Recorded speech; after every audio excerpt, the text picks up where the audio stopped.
سلطان palace کو دلہن کی طرح سجایا گیا تھا اور سجانا بنتا بھی تھا۔ آخر حویلی کا اکلوتا وارث 4 سال بعد شہر سے تعلیم مکمل کر کے واپس آ رہا تھا۔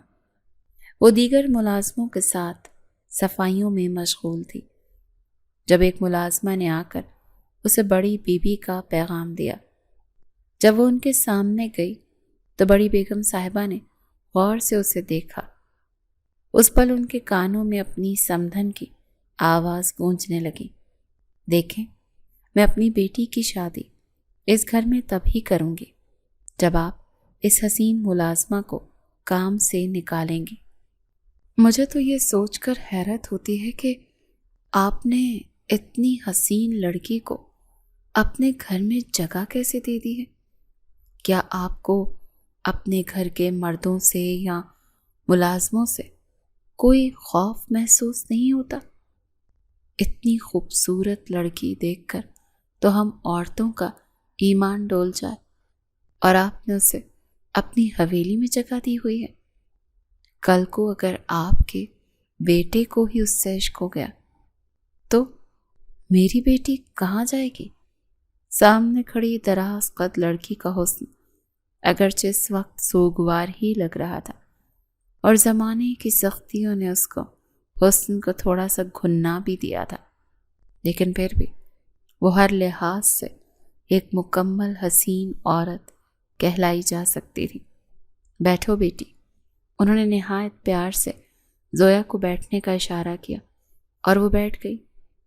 بڑی بیگم صاحبہ کو سمجھ نہیں آ رہی تھی کہ اب وہ اسے نوکری سے کیسے فارغ کریں، کون سا بہانہ بنائیں۔ کل ان کا بیٹا واپس آ رہا تھا اور وہ واقعی میں ڈر گئی تھی، کیونکہ وہ اپنے بیٹے کو اچھے سے جانتی تھی۔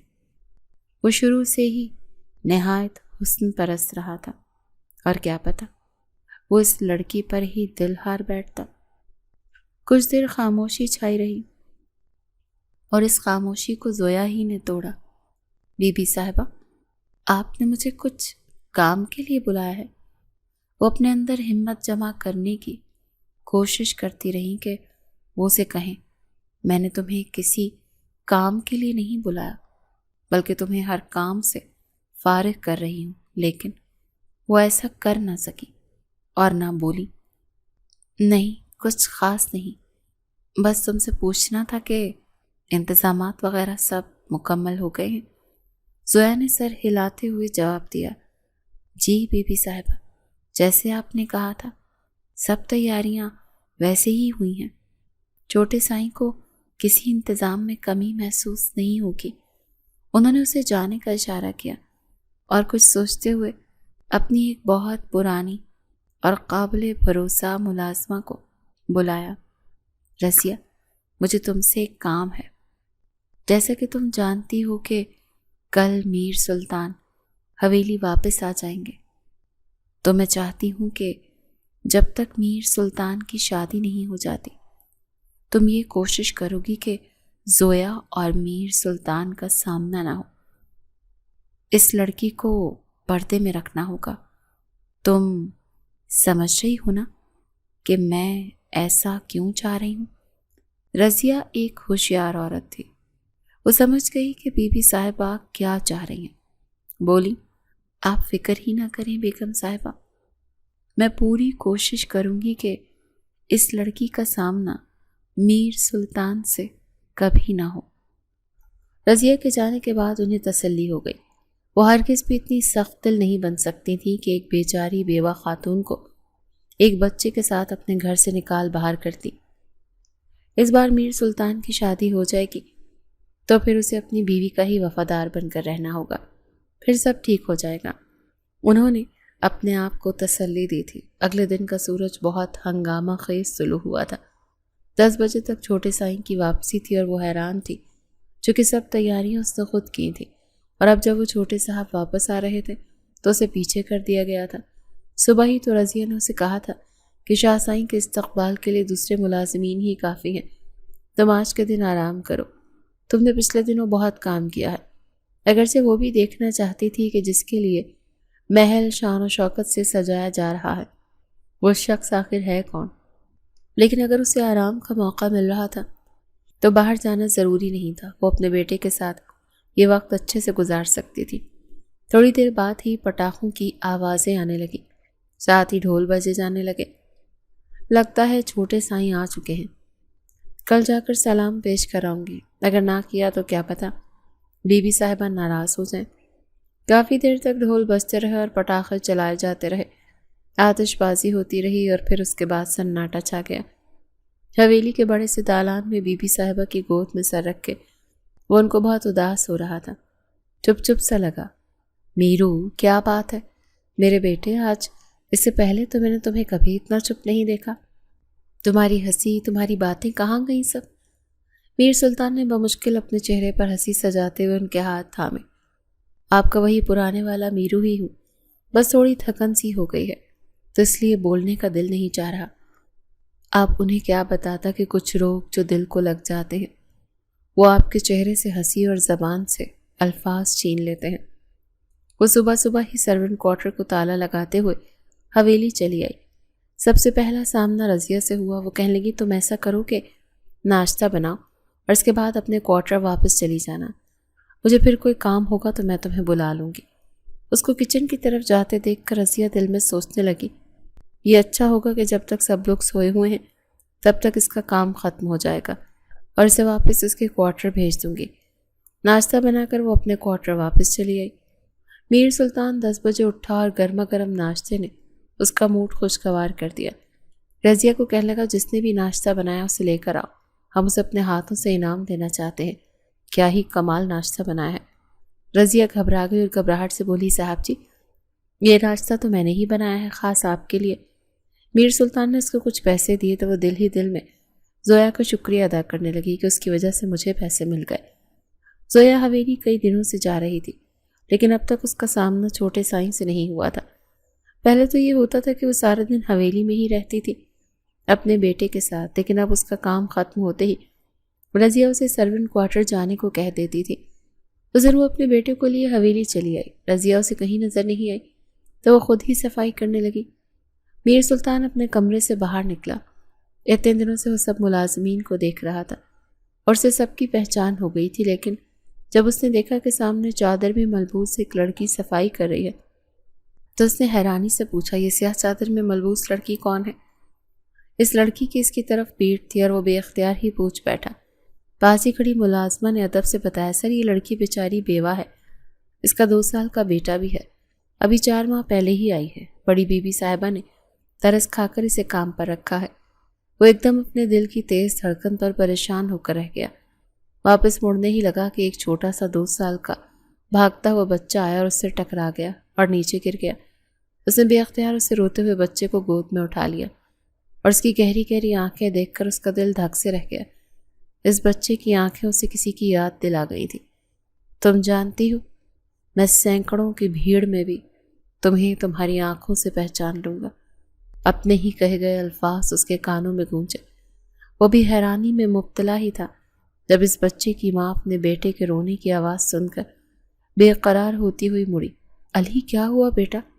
وہ علی کے رونے کی آواز سن کر بے تابی سے جو ہی پلٹی مڑی تو پتھر کی ہو گئی، اور یہی حال سامنے کھڑے میر سلطان کا بھی تھا۔ وہ بھی اسے دیکھ کر شاک رہ گیا تھا۔ وقت کی گردش ایک دم ہی جیسے تھم سی گئی تھی اور قسمت کھڑی ان دونوں کے پاس تالیاں بجاتے ہوئے کہہ رہی تھی کہ لو میں نے بچھڑے ہوں کو آمنے سامنے کروا دیا، آؤ میں تمہیں ماضی میں لے چلتی ہوں تاکہ تم دونوں کو یاد آ جائے کہ اس کہانی کا آغاز کیسے ہوا تھا۔ 4 سال پہلے۔ یہ امیروں کی زندگی بھی کتنی اچھی ہوتی ہے نا، کسی بات کی فکر اور نہ ہی کوئی ٹینشن کہ کمانا کیسے ہے اور کھانا کیسے ہے۔ وہ اپنے سامنے موجود اپنے ہی ہم عمر لڑکے لڑکیوں کو دیکھتی ہوئی اپنی قسمت پر افسوس کر رہی تھی جب پیچھے سے آتی ندا نے اس کو کونی سے پکڑ کر ہلایا۔ او میڈم کہاں گم ہو؟ سر کہہ رہے ہیں کہ سب کو ڈرنک سرو کرو۔ آج ہاشم شاہ کے بیٹے مبین شاہ نے اپنے گھر پر اپنے دوستوں کی پارٹی رکھی ہوئی تھی، جو پارٹی کم اور کچھ اور طرح کی انجوائمنٹ زیادہ لگ رہی تھی۔ اس نے ندا کو مدد طلب نظروں سے دیکھا۔ یار مجھے شرم آتی ہے، میں اتنے لوگوں کے بیچ کیسے جاؤں گی؟ ایسا کرو تم ڈرنک سرو کر لو، میں اندر کچن کا کام دیکھ لیتی ہوں، اس نے التجائی انداز میں کہا تھا، لیکن ندا یہ کہہ کر منع کر گئی کہ مجھے اور بہت سے کام ہیں، سر نے یہ کام تمہیں بولا ہے تو تم ہی کرو۔ زویا نے اپنا حلیہ درست کیا، سر پر دوپٹہ ٹھیک کیا اور ڈرنکس کی ٹرے لے کر مہمانوں کے بیچ چلی آئی۔ اب میں ان ناچتے تھرکتے لوگوں کو ڈرنکس کیسے پیش کروں؟ میوزک اونچی آواز میں چل رہا تھا اور سبھی لوگ مست ہوئے جا رہے تھے۔ اگر اس کو جاب کا مسئلہ نہ ہوتا تو وہ کبھی بھی ایسی جگہ پر ملازمت نہ کرتی۔ وہ سب میزوں پر ڈرنکس رکھتی ہوئی جیسے ہی پیچھے کو مڑی تو اچانک ہی اس کا پاؤں کسی کے پاؤں پر آ گیا، اور اس سے پہلے کہ وہ سنبھلتی اور معذرت کرتی، سامنے موجود اس بدتمیز سی لڑکی نے سب کے سامنے زویا کو تھپڑ رسید کر دیا۔ اندھی ہو کے کام کر رہی ہو تم، میرے پاؤں پر چوٹ لگا دی تم نے۔ اس لڑکی کے چیخنے چلانے پر ایک دم ہی میوزک تھم گیا، اور زویا کو تو وہ حال تھا کہ کاٹو تو بدن میں لہو نہیں۔ سب لوگ اسی کو ہی مڑ مڑ کر دیکھ رہے تھے اور وہ اپنے گالوں پر ہاتھ رکھے سن کھڑی رہ گئی۔ اور یہی وہ لمحہ تھا جب میر سلطان نے اس لڑکی کو دیکھا۔ میم آئی ایم سوری، میں نے دیکھا نہیں، غلطی سے۔ ابھی اس کی بات بیچ میں ہی تھی کہ وہ لڑکی پھر سے چلا اٹھی۔ شٹ، آپ غلطی سے؟ تم غریب لوگوں نے اتنی بڑی پارٹی دیکھی بھی ہے؟ یقیناً نہیں، اسی لیے تو تم اپنے ہوش کھو دیے اور مجھے چوٹ لگا دی۔ اب اس کی باتیں زویا کی برداشت سے باہر ہو رہی تھی۔ اس سے پہلے کہ وہ کچھ کہتی میر سلطان بیچ میں آ گیا۔ ایک گہری نظر سے اس نے زویا کو دیکھا اور اس سے جانے کا اشارہ کر کے ٹینا کو سمجھانے لگا، ریلیکس کرو یار، کچھ نہیں ہوا، اگر زیادہ چوٹ لگی ہے تو چلو میں تمہیں ڈاکٹر کے پاس لے چلتا ہوں۔ اسے سمجھانے میں لگا تھا لیکن نظریں دور جاتی ہوئی زویا پر ہی تھی۔ وہ روتے ہوئے کچن میں آئی، لیکن یہاں پر تو رونے کے لیے بھی وقت نہیں تھا۔ ساتھ ہی حکم آ گیا کہ جلدی سے کھانا لگا دیا جائے۔ میر سلطان کلاس میں بیٹھا تھا، لیکن اس کا دھیان سامنے پڑھاتے لیکچر پر نہیں بلکہ کہیں اور ہی تھا، اور زویا کے بارے میں سوچ رہا تھا کہ اتنی حسین لڑکی تو میں نے آج تک نہیں دیکھی۔ وہ حسین چہروں کا عاشق تھا، اسے ہر خوبصورت چہرہ لبھاتا تھا۔ لگتا ہے کہ اپنے شکار کو پھانسنے کا وقت آ گیا۔ اس کے چہرے پر ایک مسکراہٹ سی آ گئی، اور یونیورسٹی سے واپسی پر اس کی گاڑی کا رخ مبین چا کے گھر کی طرف تھا۔ اس کا دوست خلاف معمول اسے دیکھ کر حیران رہ گیا۔ خیریت ہے؟ تم یہاں پر کیسے؟ اور آج تمہیں ٹینا نے اکیلا کیسے چھوڑ دیا؟ وہ کہکا لگاتا ہوا بولا، کیونکہ سب جانتے تھے کہ ٹینا میر سلطان کے لیے پاگل ہے اور اسے ایک لمحے کے لیے بھی کہیں اکیلا نہیں چھوڑتی۔ میر سلطان ہنستے ہوئے لان میں رکھی چیئرز میں سے ایک پر بیٹھ گیا اور بولا، یار اس ٹینا کا ذکر چھوڑو، میرا خیال ہے اب وقت آ گیا ہے کہ اس کو ایک نئے چہرے سے بدل دیا جائے۔ وہ معنی خیز انداز میں ایک آنکھ دباتے ہوئے بولا تو مبین شاہ اس کا مطلب سمجھ کر ہنس پڑا۔ لگتا ہے کہ اب کوئی اور چہرہ صاحب کی آنکھوں کو بھا گیا ہے۔ وہ ہنسنے لگا، ہاں اسی لیے تو تمہارے پاس آیا ہوں، جلدی سے، بس اب اس لڑکی کو بلاؤ۔ مبین نے حیرت سے اس کو دیکھا، وہ اس کی بات کو سمجھ نہیں پایا تھا کہ کس لڑکی کو، تو میر سلطان نے کل رات کا حوالہ دیا، وہی لڑکی جس کو ٹینا نے تھپڑ مارا تھا۔ میں اصل میں اس سے ٹینا کی طرف سے سوری کرنے آیا تھا۔ مبین شاہ نے اوہ کہتے ہوئے ہونٹ سکیڑے۔ یار اس میں تو کوئی شک نہیں کہ وہ لڑکی بہت حسین ہے، لیکن وہ تمہارے ٹائپ کی نہیں ہے۔ لیکن چلو اب تم اتنی دور آ ہی گئے ہو تو تمہیں دیدار کروانا تو بنتا ہے۔ وہ بھونڈے سے انداز میں ہنسا اور سامنے کھڑے مالی کو بلا کر کہا کہ اندر جاؤ اور جا کر کہو کہ میرے مہمان آئے ہیں، چائے بھجوائی جائے اور چائے زویا کے ہاتھ ہی آنی چاہیے۔ اوکے۔ زویا ملازموں کے سر پر کھڑے ہو کر کام کروا رہی تھی۔ کل رات کی پارٹی کی وجہ سے آج بہت کام تھے اور اسے یونیورسٹی سے چھٹی کرنی پڑی تھی۔ جب ایک ملازمہ چائے بنا کر لائی اور زویا کو پکڑاتے ہوئے کہا، صاحب کہہ رہے ہیں زویا بی بی کو بولو چائے لے کر باہر آئیں، ان کے مہمان آئے ہیں۔ وہ حیران ہوئی، آج سے پہلے تو کبھی اسے چائے سرو کرنے کا نہیں کہا گیا تھا۔ ٹرے پکڑ کر وہ باہر آئی، چپ کر کے چائے میر سلطان اور مبین شاہ کو سرو کی۔ جس طرح نظر جھکائے گئی تھی اسی طرح سے واپس آ گئی۔ اس نے ایک نظر بھر کر بھی میر سلطان کو نہیں دیکھا، اور یہی بات میر سلطان کی مردانہ انا کو ٹھیس پہنچا رہی تھی۔ لڑکی، تمہیں تو حاصل کر کے رہوں گا اور اپنے سامنے جھکا کر رہوں گا، تم سمجھتی کیا ہو اپنے آپ کو؟ بہت غصے سے وہ مبین شاہ کے گھر سے نکلا تھا۔ اگلی صبح بس اسٹاپ پر بس کے انتظار میں کھڑی لڑکی وہی تھی۔ وہ ایک دم سے جاتے جاتے رکا اور گاڑی کو پیچھے کیا اور زویا کے سامنے جا کر روک دی۔ ہیلو مس پریٹی، آؤ میں تمہیں ڈراپ کر دیتا ہوں، تمہیں کہاں جانا ہے؟ اس نے نہایت شائستہ سے لہجے میں زویا کو لفٹ کی آفر دی، لیکن وہ تو غصے میں ہی آ گئی۔ دیکھیں، آپ میرے باس کے دوست ہیں تو انہی کے دوست رہیں، میں آپ کو نہیں جانتی اور نہ ہی آپ سے کوئی بات کرنا چاہتی ہوں۔ دوسری طرف بھی میر سلطان تھا جس نے اب فیصلہ کر لیا تھا کہ اس لڑکی کو اپنے دام میں لا کر رہنا ہے۔ ارے تو میں بھی تم سے اسی وجہ سے ہی تو لفٹ کی آفر کر رہا ہوں کہ تم میرے دوست کے ہاں کام کرتی ہو اور میں نہیں چاہتا کہ تم کسی مشکل کا شکار ہو جاؤ۔ میں تو تمہیں مدد کی آفر کر رہا ہوں۔ اس نے بات بنانے کی پوری کوشش کی، لیکن زویا نے اس کو کھری کھری سنا دی۔ میں آپ سے کوئی بات نہیں کرنا چاہتی، آپ پلیز جائیں یہاں سے اور مجھے ایسی ویسی لڑکی سمجھنے کی غلطی بھی مت کریے گا۔ غریب ہوں، بد کردار نہیں جو کسی بھی ایرے غیرے کی گاڑی میں منہ اٹھا کر بیٹھ جاؤں۔ اتنی اہانت پر تو میر سلطان کا چہرہ سرخ ہو گیا۔ اسے اس طرح کے لب و لہجے کی عادت نہیں تھی، لڑکیاں تو اس کے پیچھے مرتی تھیں، اور یہ لڑکی تھی کہ جو جانے خود کو کیا سمجھ رہی تھی۔ اگلے دن وہ پھر سے مبین شاہ کے گھر پر چلا آیا، صرف اور صرف زویا کی خاطر، اور زویا نے جب اسے گیٹ سے اندر آتے دیکھا تو وہ سمجھ گئی تھی کہ وہ کیوں آیا ہے۔ اس نے مبین شاہ کے کہنے کے باوجود بھی چائے دوسری ملازمہ کے ہاتھ بھجوا دی۔ میر سلطان کو غصہ تو بہت آیا، لیکن وہ چپ رہا۔ وہ دونوں باتیں کر ہی رہے تھے کہ اس کے دوست کے اچانک ایک ضروری کام سے باہر جانا پڑا، اور میر سلطان کو یہ موقع بہت مناسب لگا۔ وہ اندر آ گیا اور کام کرتی زویا کا ہاتھ پکڑ کر غصے سے بولا، تم اپنے آپ کو سمجھتی کیا ہو؟ مس ورلڈ ہو کیا؟ بہت دیکھی ہیں تمہارے جیسی لڑکیاں جو پہلے تو غصے سے انکار کرتی ہیں، پھر خود ہی مردوں کی جھولی میں آ گرتی ہیں۔ بتاؤ کیا قیمت ہے تمہاری؟ وہ جو تڑپتے ہوئے اپنے ہاتھ چھڑوانے کی کوشش کر رہی تھی، اس بات پر تو سلگ کر ہی رہ گئی، اور بے اختیار اس نے ایک زوردار تھپڑ میر سلطان کے چہرے پہ رسید کر دیا۔ ایک دم میر سلطان نے اس کا ہاتھ چھوڑا تھا اور وہ سن رہ گیا۔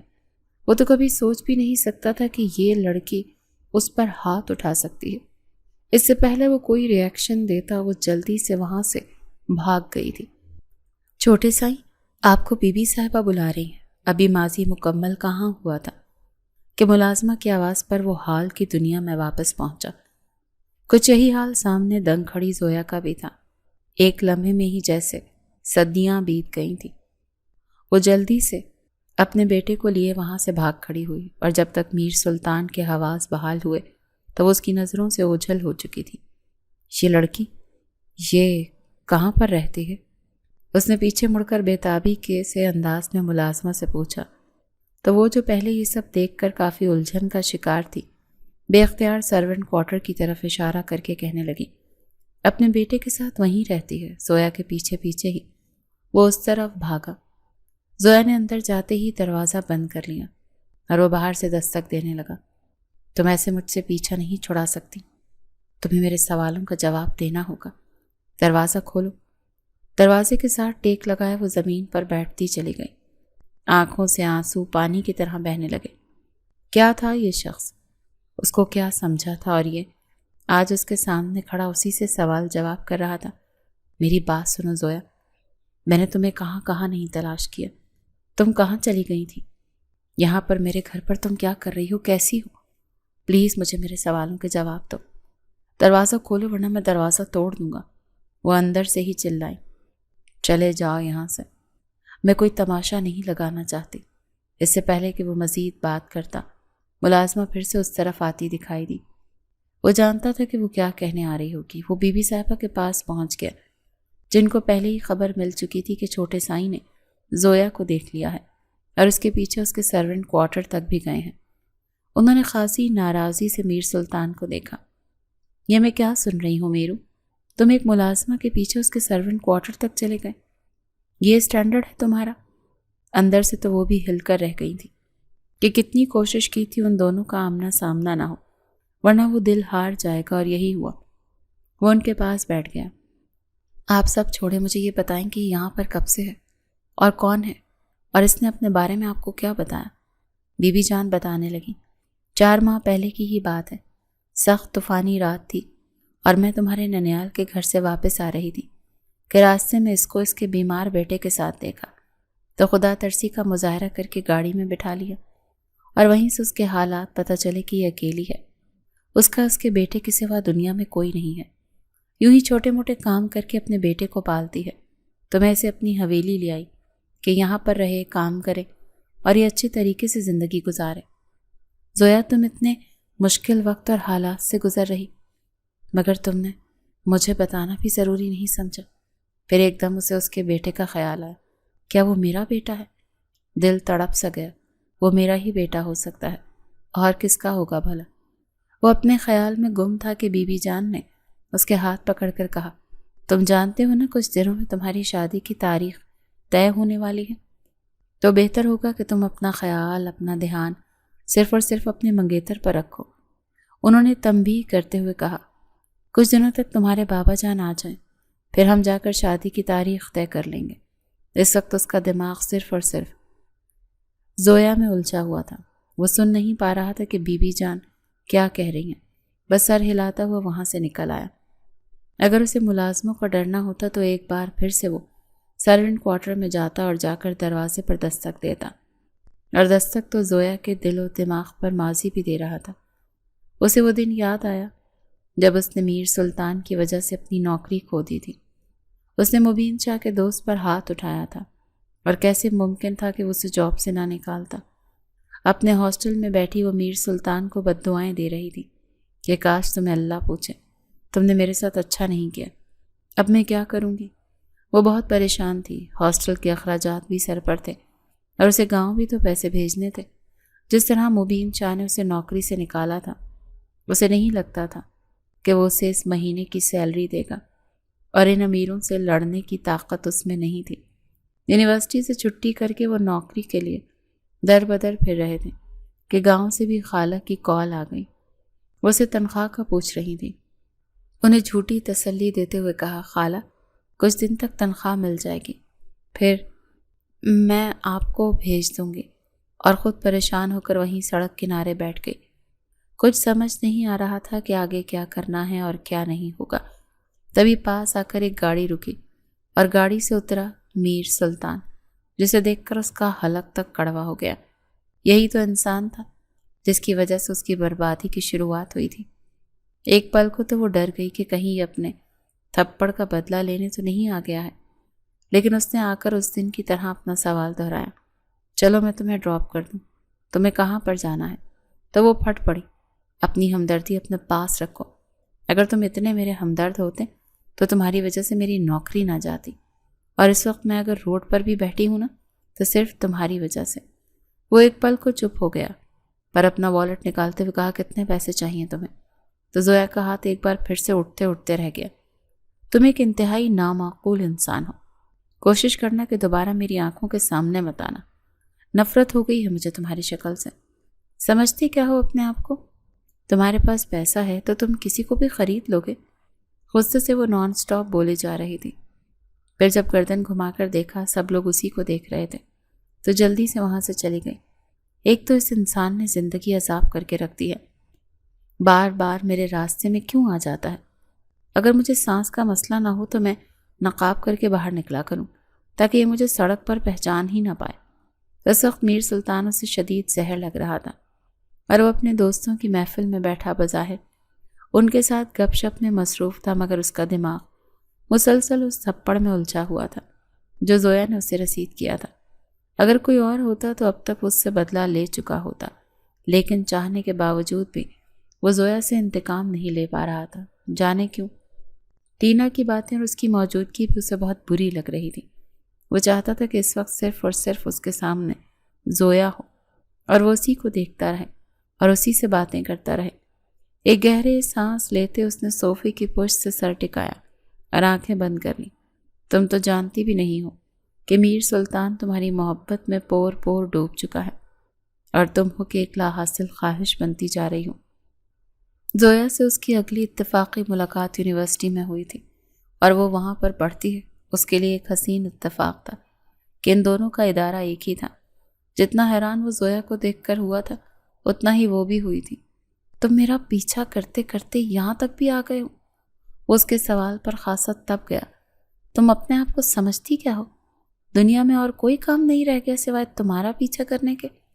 میں یہاں پر پڑھتا ہوں اور مجھے تو لگتا ہے تم میرا پیچھا کرتی کرتی یہاں تک آئی ہو، یہ جان کر کے وہ بھی یہاں پڑھتا ہے۔ زویا کا موڈ خراب ہو گیا۔ تم یہاں پر پڑھتے ہوگے لیکن دوبارہ مجھے نظر مت آنا۔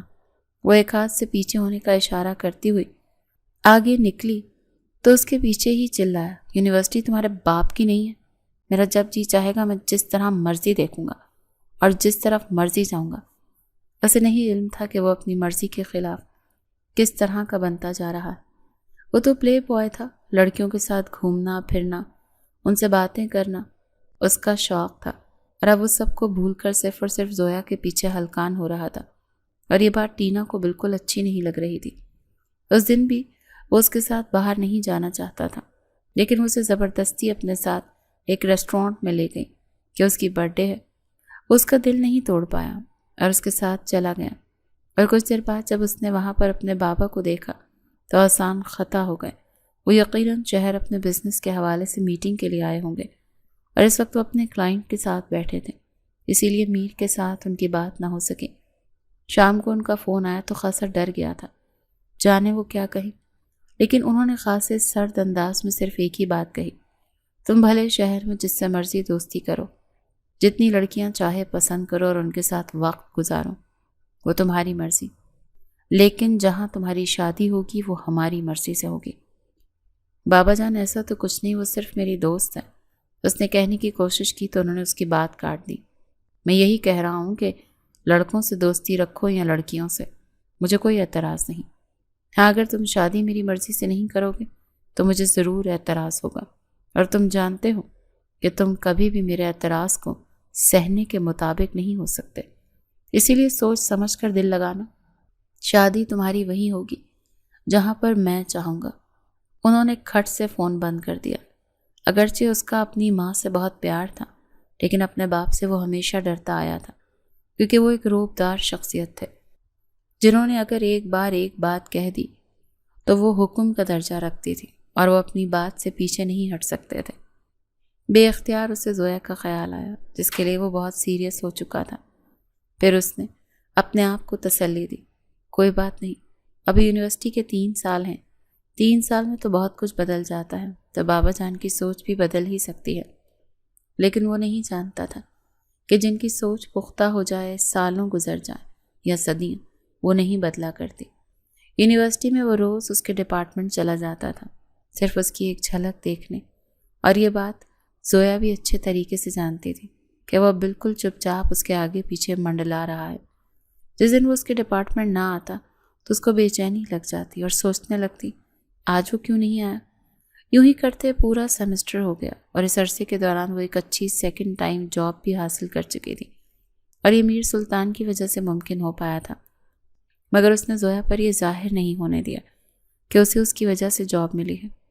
وہ خود کو دیکھتا تو حیران ہو جاتا تھا کہ کیا یہ میں ہی ہوں؟ ان دونوں کی آپس میں بات چیت ہونے لگی، اور آہستہ آہستہ یہ بات چیت دوستی میں بدلنے لگی۔ زویا ہر بار اپنے آپ کو منع کرتی، مگر پھر بھی اس کا دل میر سلطان کی طرف کھنچا چلا جاتا، اور میر سلطان بھی پھر واقعی میں صرف اسی کا ہو کر رہ گیا۔ وہ باقی سب لڑکیوں سے ناتا توڑ چکا تھا، جو اس کی دوست ٹینا کو بہت برا لگا۔ اس کا بس نہیں چلتا تھا کہ وہ زویا کو میر سلطان کی نظروں سے کہیں اتنا دور کر دے کہ وہ اس کے سائے تک بھی نہ پہنچ پائے۔ وہ دن زویا پر بہت بھاری گزرا تھا، جب اس کی خالہ نے فون کر کے اسے کہا تھا کہ میں نے تمہارا رشتہ اپنے دیور کے بیٹے کے ساتھ طے کر دیا ہے، اور وہ شخص زویا کو بالکل بھی پسند نہیں تھا۔ میر کو پتہ چلا تو اس نے کہا کہ ہم کورٹ میرج کر لیتے ہیں۔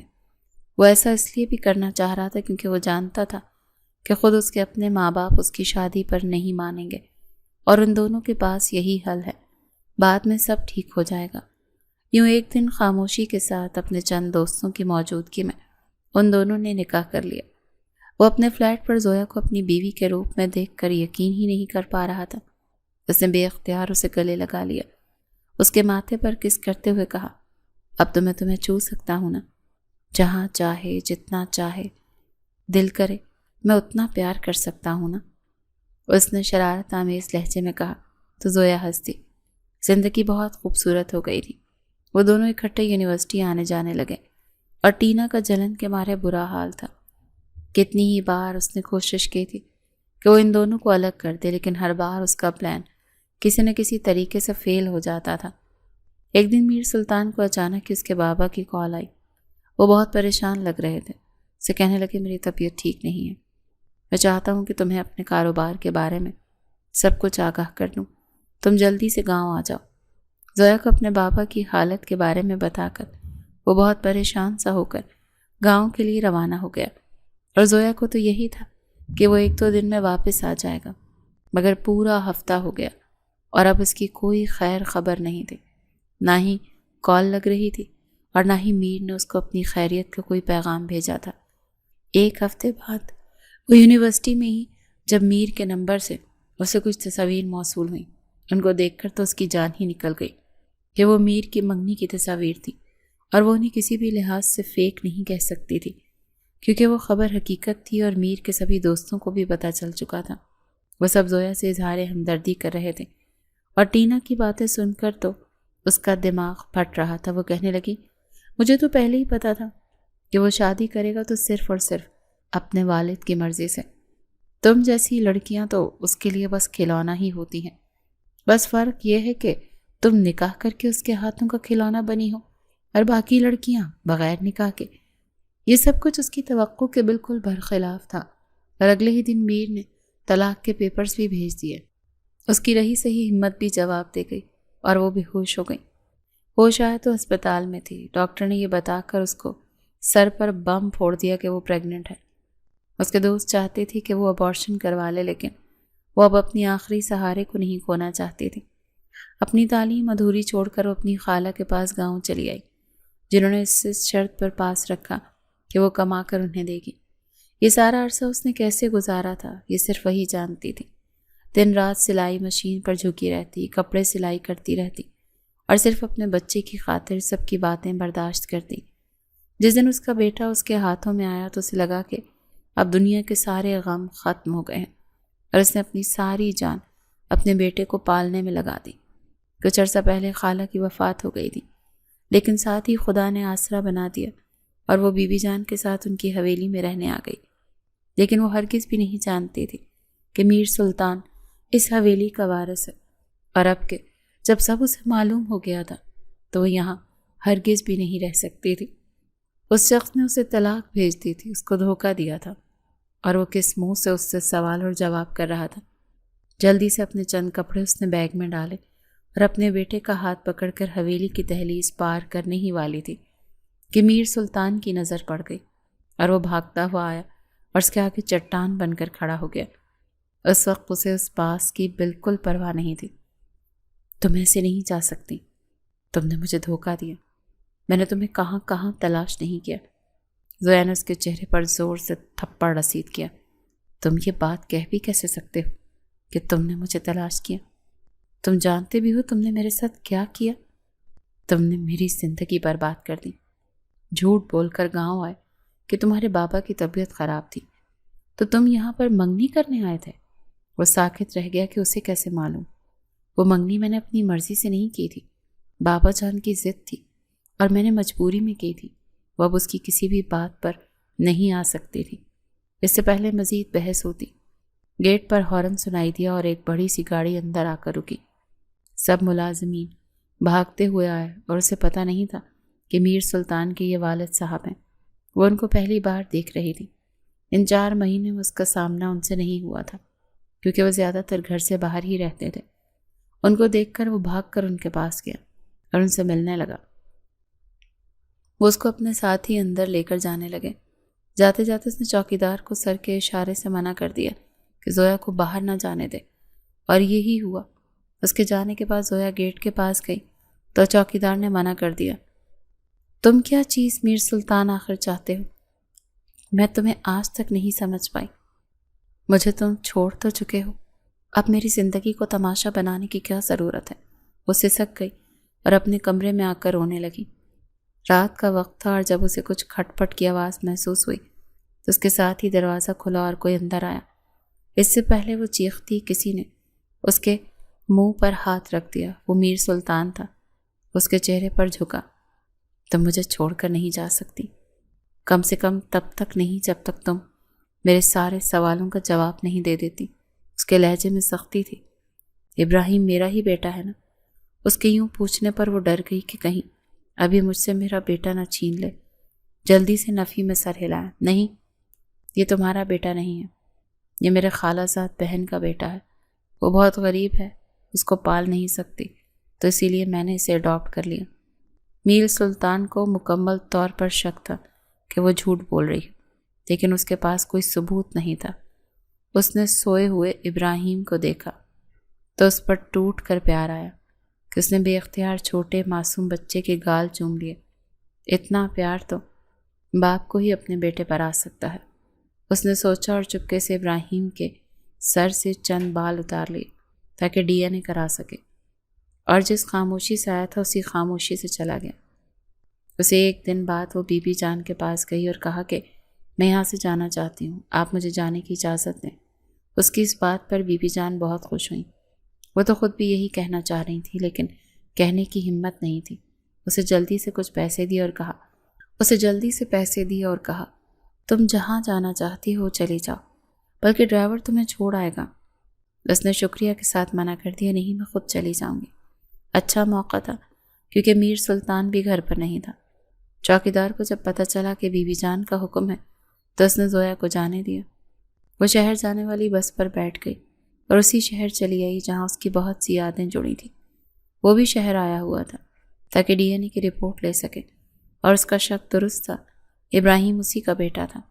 واپسی کے لیے جو ہی اس نے گاڑی موڑی تو سڑک کنارے ایک بینچ پر بیٹھی زویا پر اس کی نظر پڑی۔ اس کی گود میں ابراہیم کا سر تھا، وہ سو رہا تھا۔ اس نے گاڑی ان کے پاس جا کر روک دی اور اتر کر زویا کو زبردستی گاڑی میں بٹھایا۔ وہ چیختی رہی کہ تم کیا کر رہے ہو؟ میں اس حویلی میں واپس نہیں جاؤں گی، تمہارا مجھ سے کوئی تعلق نہیں۔ مگر وہ انسنی کیے گاڑی چلاتا رہا۔ حویلی پہنچ کر اس نے چوکیدار کو سختی سے کہا کہ آج کے بعد یہ میری اجازت کے بغیر گھر سے باہر نہ نکلے۔ اس کے ہاتھ پکڑے ہوئے تھا جب اندر سے بی بی جان باہر آتی نظر آئیں۔ انہوں نے یہ منظر دیکھا تو بہت ناگواری محسوس کی۔ میر سلطان کو مخاطب کر کے کہنے لگیں کہ تمہارے بابا جان شادی کی تاریخ طے کر آئے ہیں، اسی لیے بہتر ہوگا کہ تم اس لڑکی کا پیچھا چھوڑ کر اپنی شادی کی تیاری کرو۔ لیکن میں ابھی شادی نہیں کرنا چاہتا۔ وہ جلدی سے اپنی ماں کی طرف بڑھا جو اندر مڑ گئی تھی۔ اس کے انداز سے ناراضگی صاف جھلک رہی تھی۔ تو کیا تم اس لڑکی سے شادی کرنا چاہتے ہو؟ ایک بیوہ اور ایک بچے کی ماں سے؟ اب وقت آ گیا تھا کہ وہ حقیقت کو کھول دیتا۔ وہ کسی اور کی نہیں بلکہ میری ہی بیوی ہے، اور وہ بچہ بھی میرا ہی ہے۔ وہ تو جیسے پھٹ ہی پڑا تھا۔ بی بی جان نے بے یقینی سے اسے دیکھا اور 2 قدم پیچھے ہٹی۔ یہ تم کیا کہہ رہے ہو؟ پاگل تو نہیں ہو گئے؟ وہ تو بیوہ ہے، اس کا شوہر مر چکا ہے، اور تم یہ کہہ رہے ہو؟ مجھے سمجھ نہیں آ رہا کیا بولوں۔ انہوں نے اپنا سر ہاتھوں میں تھام لیا۔ میر سلطان نے ان کو کاندھوں سے پکڑ کر صوفے پر بٹھایا۔ کہنے لگا یہ وہی لڑکی ہے جس کے بارے میں نے بتایا تھا۔ میں یونیورسٹی میں سے پسند کرتا ہوں، لیکن تب آپ نے مجھے کہا تھا کہ فی الحال میں اپنے بابا کی عزت کے لیے یہ منگنی کر لوں، بعد میں آپ میری پسند کی شادی کروانے میں میری مدد کریں گی۔ اس نے انہیں پرانے وقت کا حوالہ دیا تو وہ کہنے لگی ہاں، لیکن بعد میں تو تم نے خود ہی کہا تھا کہ وہ لڑکی جانے کہاں پر چلی گئی، پھر یہ بچہ کہاں سے آ گیا، وہ تمہاری بیوی کیسے ہو گئی؟ تو میر سلطان نے شرمندگی سے کہا جب آپ لوگوں نے میری زبردستی منگنی کی اس سے کافی مہینے پہلے ہی میں نکاح کر چکا تھا، لیکن بابا جان کے ڈر سے میں نے بتایا نہیں تھا۔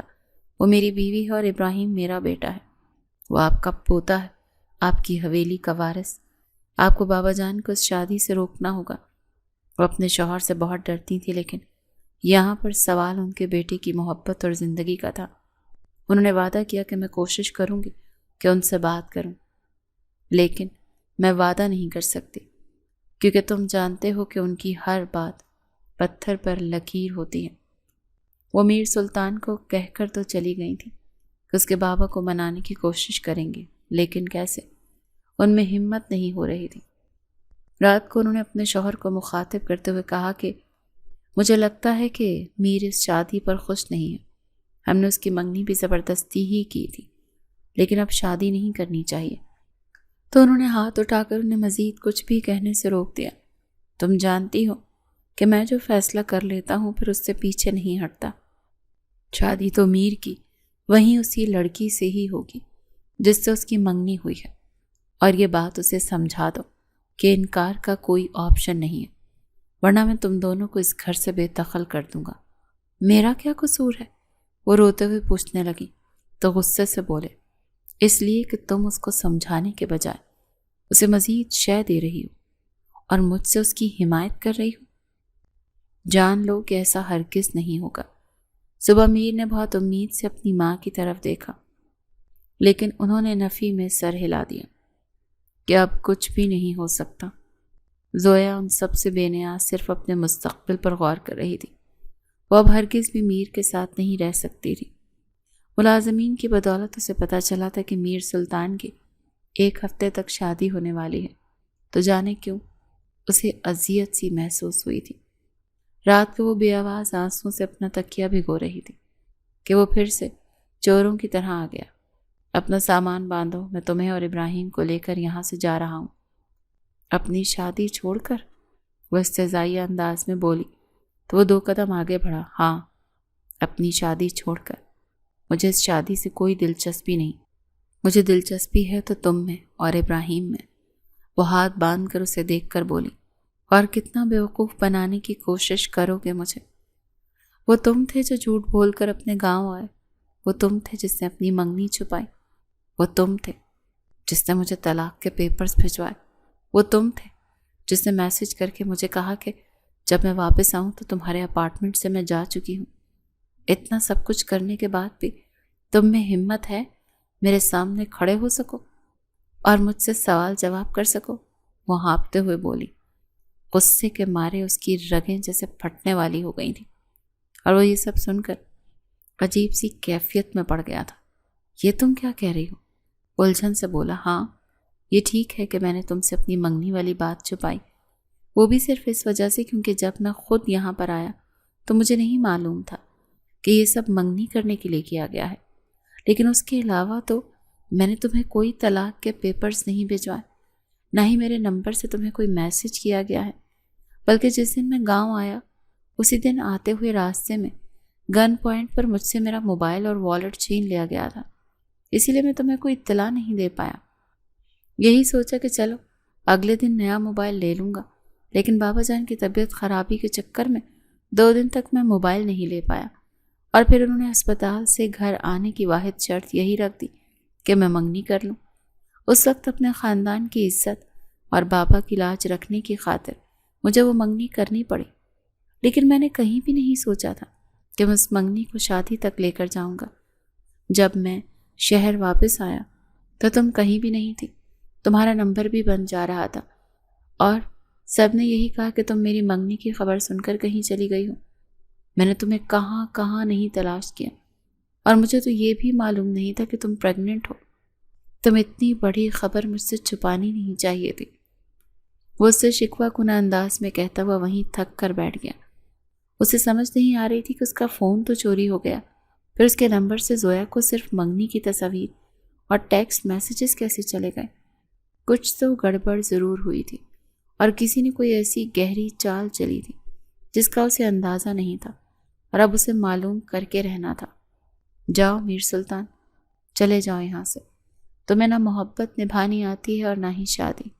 وہ رخ پھیر کر بولی۔ وہ اس کو دیکھنا بھی نہیں چاہتے تھے۔ وہ جب جب اس کو دیکھتی تھی تو اندر سے کمزور پڑنا شروع ہو جاتی تھی۔ میں جانتی ہوں کہ تم اپنے بابا کے خلاف نہیں جا سکتے، نہ ہی مجھے کسی کے سامنے اپنی بیوی کے طور پر اون کر سکتے ہو، تو پھر اس سب کا کوئی فائدہ نہیں، تو شادی کرو اور اپنے راستے جاؤ۔ میں یہاں سے اپنے بیٹے کے ساتھ کہیں دور چلی جاؤں گی، ہم دونوں ہی ایک دوسرے کے لیے کافی ہیں۔ وہ افسردہ سا ہو کر سرونٹ کوارٹر سے باہر نکلا، لیکن وہ نہیں جانتا تھا کوئی ہے جو اس پر نظر رکھے ہوئے اور اسے دیکھ رہا ہے۔ اگلے دن صبح صبح ہی بابا جان اسے اپنے ساتھ لے کر زمینوں پر چلے گئے، اور وہاں سے کچھ ضروری کام کے سلسلے میں شہر، اور رات کے تقریباً 12 بجے اس کی گھر واپسی ہوئی تھی۔ اس کا دل تو یہ چاہ رہا تھا کہ اسی وقت جا کر زویا اور ابراہیم کو دیکھے، لیکن یہ وقت مناسب نہیں تھا۔ اسی لیے صبر کرتا ہوا کمرے میں ہی لیٹ گیا کہ صبح اٹھتے ہی انہیں دیکھوں گا۔ اگلے دن صبح جب وہ سرونٹ کوارٹر میں گیا تو خلاف معمول دروازہ کھلا ہوا تھا۔ وہ اندر گیا تو کمرے میں نہ زویا تھی نہ ہی ابراہیم، اور ان کا سامان بھی غائب تھا۔ میز پر ایک صفحہ پڑا تھا جس پر لکھا تھا کہ میں تمہیں چھوڑ کر ہمیشہ کے لیے جا رہی ہوں، مجھے ڈھونڈنے کی کوشش بھی مت کرنا۔ تو آخر تم نے اپنی ضد پوری کر ہی لی۔ تمہاری جیسی ضدی لڑکی میں نے دنیا میں کہیں نہیں دیکھی زویا۔ وہ بے بس سا ہو کر اپنی ماں کی گود میں آ کر سر رکھ کر لیٹ گیا کہ وہی تو تھیں جو اس کا درد اور اس کا حال سمجھتی تھی، ورنہ تو وہ کسی سے بھی کچھ کہنے کے لائق ہی نہیں تھا۔ 5 دن گزرتے پتہ بھی نہیں چلا اور نکاح کا دن آن پہنچا۔ حویلی کو ایک بار پھر سے وہیں سے سجایا گیا جیسے اس کی آمد پر۔ ہاں، اس بار اس کے ارمانوں کا خون بھی شامل تھا۔ وہ چپ چاپ وہ سب کیے جا رہا تھا جو اس کے گھر والے چاہتے تھے۔ بارات گئی اور دلہن والوں نے کیا ہی شاندار استقبال کیا، لیکن مولوی صاحب کے بار بار پوچھنے پر بھی جب اس نے نکاح کی حامی نہیں بھری تو ہر طرف سرگوشیاں سی پھیلنے لگی، اور بابا جان نے غصے سے اس کی طرف دیکھتے ہوئے کہا کہ نکاح کے لیے ہاں بولو۔ اس نے اپنے گلے سے ہار اتار کر ایک طرف رکھا اور باوز بلند سب کو کہا، لیکن نکاح تو میں پہلے ہی کر چکا ہوں۔ آپ دلہن سے پوچھ لیں کہ اسے میری دوسری بیوی بننا قبول ہے۔ سب کے ہوش اڑ گئے کہ دولہا کیا کہہ رہا ہے، اور بابا جان کی حالت غصے کے مارے یوں ہو گئی کہ وہ کانپنے لگے۔ انہوں نے اسے تھپڑ رسید کیا۔ تم کیا کہہ رہے ہو؟ تمہیں معلوم بھی ہے کہ یہ کوئی مذاق کا وقت ہے؟ وہ تھپڑ کھا کر مسکرا دی اور دلہن کو دیکھتے ہوئے کہنے لگا، میرا ارادہ ہرگز بھی تمہیں ڈس ریسپیکٹ کرنے کا نہیں ہے، لیکن میں تم سے کوئی بات چھپانا نہیں چاہتا۔ میں پہلے ہی سے شادی شدہ ہوں، میرا ایک 2 سال کا بیٹا بھی ہے۔ اس کے والد کی حالت دیکھنے والے تھی۔ وہ طنزی انداز میں بولے، وہ غریب لڑکی جو بار بار تمہیں چھوڑ کر بھاگ جاتی ہے، اس کی بات کر رہے ہو؟ تم کیا سمجھتے ہو کہ مجھے معلوم نہیں کہ تمہاری زندگی میں کب کیا چل رہا ہے؟ مجھے تمہارے بارے میں سب کچھ علم ہے۔ وہ ہنس پڑا۔ یہی تو مجھ سے غلطی ہوئی کہ میں نے سوچ لیا کہ آپ کو کچھ علم نہیں ہے، جبکہ آپ تو شروع ہی سے سب جانتے تھے۔ آپ وہ کھلاڑی تھے جو پردے کے پیچھے سے کھیل کھیل رہا تھا۔ یہ تو میں ہی بے وقوف تھا جو سمجھ نہیں پایا۔ ٹینا نے فون کر کے آپ کو میری شادی کے بارے میں اطلاع دی، اور پھر آپ نے اپنے کھیل کا آغاز کیا۔ آپ نے اپنی بیماری کا ناٹک کر کے مجھے زبردستی منگنی کے لیے مجبور کیا، اور وہ آپ ہی تھے جس نے میرا فون گن پوائنٹ پر لٹوایا۔ وہ آپ ہی تھے کہ جس نے میری سم سے زویا کو میسیجز کیے، اور وہ بھی آپ ہی تھے جس نے میری طرف سے اسے طلاق کے پیپرز بھجوا دیے۔ بڑی دیر لگی، لیکن آخر کار مجھے سمجھ آ ہی گیا کہ سب کچھ کرنے والے آپ ہی تھے۔ وہ چونک گئے۔ اس کو یہ کیسے معلوم ہو گیا کہ اس سب کے پیچھے میں ہوں؟ وہ ان کی حیرت سے محسوس ہوتا ہوا کہنے لگا کہ چونک گئے؟ آپ یہ سوچ رہے ہوں گے کہ مجھے یہ سب کچھ کیسے پتہ چلا؟ تو میں بھی آپ ہی کا بیٹا ہوں۔ اگر آپ مجھ پر نظر رکھ سکتے ہیں تو میں بھی آپ کے ہر راز کی جڑ تک پہنچ سکتا ہوں۔ انہوں نے بازی سنبھالنے کی کوشش کرتے ہوئے آخری داؤ کھیلا۔ چلو مان لیا سب کے پیچھے میں ہی تھا، لیکن اس بار تو تمہیں وہ اپنی مرضی سے چھوڑ کر گئی ہے نا؟ آپ کو کیا لگا بابا جان، آپ مجھے سارا دن اپنے ساتھ مصروف رکھیں گے اور میری پیٹھ پیچھے میری بیوی اور بچے کو حویلی سے غائب کروا دیں گے اور مجھے پتہ نہیں چلے گا؟ اسے بیرونی دروازے کی طرف دیکھتے ہوئے اپنے آدمی کو اشارہ کیا جو زویا اور ابراہیم کو لے کر اندر داخل ہوا۔ ان کا رنگ فق ہو گیا۔ ساری بازی ہی پلٹ گئی تھی اور جیت کے اتنے نزدیک ہو کر وہ ہار گئے تھے۔ اگر تم نے اس لڑکی کو اپنی زندگی میں شامل کیا تو تم میری جائیداد سے آگ کر دیے جاؤ گے۔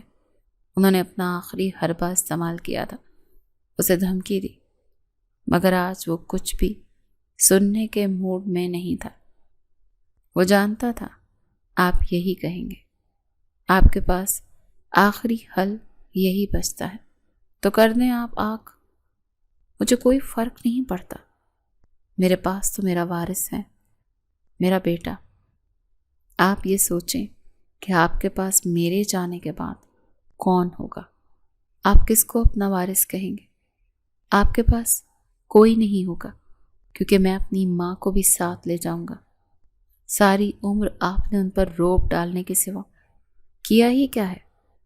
وہ ان کو ہرگز یہ نہیں بتا سکتا تھا کہ ان کی ساری اصلیت اسے اس کی ماں نے ہی بتائی ہے، اور یہ بھی شکر تھا کہ اسے پتہ چل گیا تھا کہ ابراہیم اور زویا کہاں پر ہے۔ بی بی جان نے اس کے سر پر پیار کرتے ہوئے انکار میں سر ہلایا۔ میں نہیں جاؤں گی، تم جاؤ، اپنی بیوی بچے کے ساتھ نئی زندگی کا آغاز کرو۔ میری دعائیں تمہارے ساتھ ہیں۔ تمہارے بابا کی انا ٹوٹے گی تو وہ تمہیں لینے ضرور آئیں گے۔ ہر بوجھ سے دل کو آزاد کر کے جاؤ۔ اور وہ اپنی بیوی بچے کو لے کر وہاں سے وہیں چلا آیا جہاں سے یہ سب شروعات ہوئی تھی۔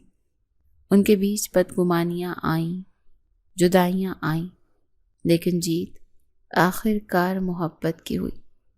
وہ زویا اور ابراہیم کو سینے سے لگائے سوچ رہا تھا، اب بس میرے ہوتے ہوئے میرے بیوی بچے پر ایک آنچ بھی نہیں آئے گی۔